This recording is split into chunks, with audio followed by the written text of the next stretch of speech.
Dimy amby roapolo Markarabal manana Dimy amby roapolo Markarabal manana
Miasa tsara, miasa mafy, miasa aina zao tsika. Aina nampiana aina.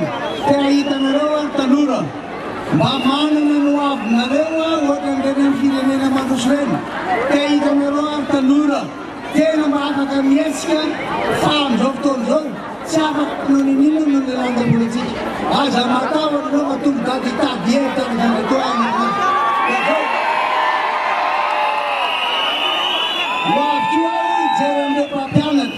Ianareo mpampianatra dia matahotra nareo fa tena ho jerena araka zavatra atao mba hahatonga anareo mendrika ho sahaza anareo ny asanareo. Satria ny mpampianatra mamolavola, mpampianatra mikolokolo, ny fonctionnaire araka ny resahako eo dia hoe efa nitotongana zato isan-jato ny landam-bola. Dia zany mahatonga an'izy ireo fa mandeha miafinafina ery ny andina satria matahotra izy sao dia misy mahita. Dia tena ho karakarainareo nareo. Zao dia somary ataontsika aina reke mety ataontsika le hoe miatomavaka aty dia hanao propagande fidio aho. Tia misy azy io akaiky le misy soratra hoe aritsaya amin'ny boaty mangarahara ny vatinao.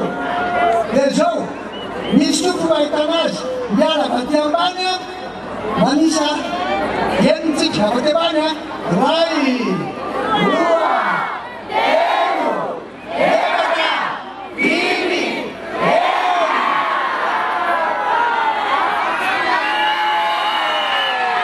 fidio Markarabal manana lana fa dimy amby roapolo tsy hanenina ianareo tsy hanenina. Dimy amby roapolo Markarabal manana Dimy amby roapolo